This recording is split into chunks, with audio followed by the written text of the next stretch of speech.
പക്ഷെ ഒരു കോൺഗ്രസ്സുകാരൻ വീട്ടിൽ ചെന്ന് സംസാരിക്കുമ്പോൾ അവർ സന്തോഷം, ഞങ്ങളെല്ലാം കോൺഗ്രസ്സാണ്, ഞങ്ങളങ്ങനെ ഇറങ്ങുന്നില്ലെന്നേ ഉള്ളൂ. അപ്പോൾ കോൺഗ്രസിൻ്റെ ആ ദേശീയ പ്രസ്ഥാനത്തിൻ്റെ തുടർച്ചയോടുള്ളൊരു വികാരം, സംഘപരിവാര രാഷ്ട്രീയത്തോടുള്ള ശക്തമായ എതിർപ്പുള്ള ആളുകൾക്കും കോൺഗ്രസ് ശക്തമാവണമെന്നുള്ളൊരു താല്പര്യം, അത് രാഹുൽ ഗാന്ധി അതിനകത്ത് വലിയ നിർണായകമായ ഒരു പങ്ക് വഹിച്ചിട്ടുണ്ടെന്നാണ് എനിക്ക് മനസ്സിലാവുന്നത്. അതോടൊപ്പം തന്നെ ശക്തമായ ഭരണവിരുദ്ധ വികാരം ഉണ്ടെന്നും എനിക്ക് അതിനകത്ത് അഭിപ്രായമുണ്ട്. ഈ രണ്ട് കാര്യങ്ങൾ നമ്മൾ വീടുകളിൽ ചെല്ലുമ്പോൾ അത് കൃത്യമായി മനസ്സിലാക്കാൻ സാധിക്കും. ആളുകളെ സംബന്ധിച്ച് അത് രണ്ട് തരത്തിൽ, ഒന്ന് അവരുടെ ജീവിതത്തെ നേരിട്ട് ബന്ധപ്പെടുന്ന കാര്യങ്ങൾ. ഇപ്പോൾ ചിലയിടത്ത് ചെന്നാൽ, ഇപ്പോൾ കെട്ടിട നിർമ്മാണ തൊഴിലാളികളുടെ വീട്ടിൽ ചെന്നപ്പോൾ ഞങ്ങൾക്ക് 18 മാസമായിട്ട് കുടിശ്ശികയാണ്, പെൻഷൻ കിട്ടുന്നില്ല. കയർ തൊഴിലാളികളുടെ വീട്ടിൽ ചെന്നപ്പോൾ ഞങ്ങളുടെ പരമ്പരാഗതമായ എല്ലാ മേഖലയും തകർന്നിരിക്കുകയാണ്. ഇപ്പോൾ തീരപ്രദേശത്ത് ചെന്നാൽ പറയും ഭവന നിർമ്മാണ പദ്ധതികളില്ല, ഞങ്ങളുടെ പഞ്ഞമാസം, ഈ പഞ്ഞമാസ പണം എന്നൊക്കെ പറഞ്ഞ സഹായധനങ്ങളുണ്ട്, ഇതൊന്നും ലഭിക്കുന്നില്ല എന്ന് പറഞ്ഞ് നേരിട്ട് ആ ജീവിതത്തെ ബാധിക്കുന്ന പ്രശ്നങ്ങളിലുള്ള സമീപനം. രണ്ടാമത്തെ ഒരു കാര്യം എന്ന് പറഞ്ഞാൽ സമൂഹത്തിലുണ്ടാകുന്ന ഒരു പൊതു പ്രശ്നങ്ങളാണ്. ഇപ്പോൾ മയക്കുമരുന്നിൻ്റെ പ്രശ്നം. ഇപ്പോൾ വീടുകളിൽ ചെന്ന കുട്ടികളുടെയൊക്കെ ഭാവിയെക്കുറിച്ച് അരക്ഷിത ബോധം ഉണ്ടാകുന്നുണ്ട്. അമ്മമാർ പറയും പിള്ളേരെ വിടാൻ ഭയമാണ്, മയക്കുമരുന്നും കാര്യങ്ങളുമൊക്കെ.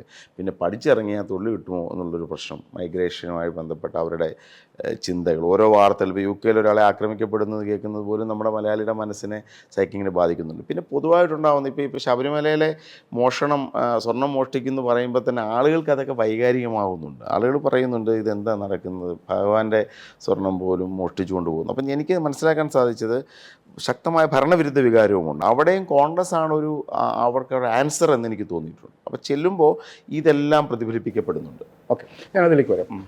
ഇത് തന്നെയാണ് എനിക്ക് നാഷണൽ ലെവലിൽ കോൺഗ്രസ് എടുക്കുന്ന ആൻറ്റി RSS നിലപാടിനോട് അത് കാണുന്ന ആളാണ് ഞാൻ. പക്ഷേ കേരളത്തിൽ വന്നു കഴിയുമ്പോൾ കോൺഗ്രസ്, ഇപ്പം ഞാൻ അടുത്ത കാലത്ത് കണ്ട കോൺഗ്രസിൻ്റെ ഒരു ബഹുജന ഒരു പ്രക്ഷോഭം എന്നുള്ളത് ശബരിമലയെ ബന്ധപ്പെട്ട ഒരു കാര്യമാണ്. ശബരിമലയിൽ ഓഫ് കോഴ്സ് അവിടെ ഒരു തെഫ്റ്റ് നടന്നിട്ടുള്ള ഒരു മോഷണം നടന്നിട്ടുണ്ടെന്നുള്ള വസ്തുതയാണ്.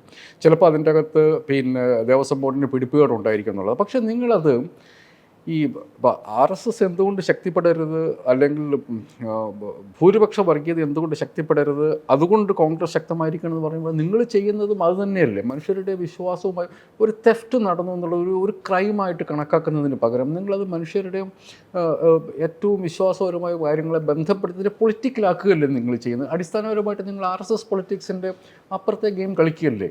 അല്ല, എനിക്കങ്ങനെ അഭിപ്രായമില്ല.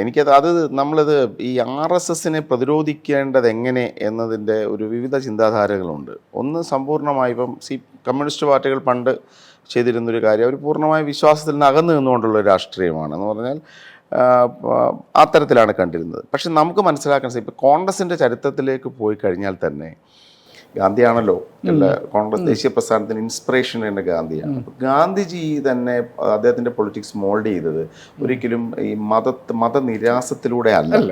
അപ്പൊ ഗാന്ധി ഇന്ത്യൻ ജനതയെ ദേശീയ പ്രസ്ഥാനത്തിലേക്ക് കൊണ്ടുവരാൻ ശ്രമിച്ച, ഒരിക്കലും അമ്പലത്തിൽ പോയിട്ടല്ല, ക്ഷേത്രത്തിൽ പോയിട്ടല്ല. ഞാൻ പറഞ്ഞ പോയിന്റ് വ്യത്യസ്തമാണ്. ഞാൻ പറയാൻ വരുന്നത് വേറൊരു തരത്തിലേക്കാണ് അതിനൊക്കെ പോകുന്നത്.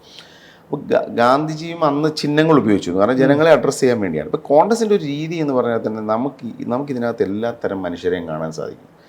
സമ്പൂർണ്ണമായ എത്തീസ്റ്റുകൾ ഇതിനകത്തുണ്ട്, ഒട്ടും വിശ്വാസികളല്ലാത്ത മനുഷ്യർ. ഇത് ക്ഷേത്രത്തിൽ പോകുന്നു അല്ലെങ്കിൽ പള്ളിയിൽ പോകുന്നു ഒന്നും ഇതിൻ്റെ അകത്തൊരു കാര്യമേ അല്ല എന്ന് കരുതുന്ന തീവ്ര ആളുകളുണ്ട്. അതോടൊപ്പം തന്നെ ഇപ്പം നെഹ്റുവിയൻ കാഴ്ചപ്പാടുള്ളവർ, ഗാന്ധിയുടെ സ്വഭാവമുള്ള പലതരം വിചാരധാരകളാണ് ഇതിനകത്ത് ഉള്ളത്. അപ്പം നമ്മളെ സംബന്ധിച്ച് ഒരിക്കലും ഈ വിശ്വാസത്തിൻ്റെ നിരാസം എന്നത്, ഇപ്പം ചിലർ സംസാരിക്കുന്നുണ്ട് നെഹ്റുവിൻ്റെ പാർട്ടിയല്ലേ. ഇപ്പം നെഹ്റുവിൻ്റെ പാർട്ടി മാത്രമല്ല കോൺഗ്രസ്, ഗാന്ധിയുടെയും പാർട്ടിയാണ്, വിശ്വാസികളുടെയും പാർട്ടിയാണ്, അവിശ്വാസികളുടെയും പാർട്ടി.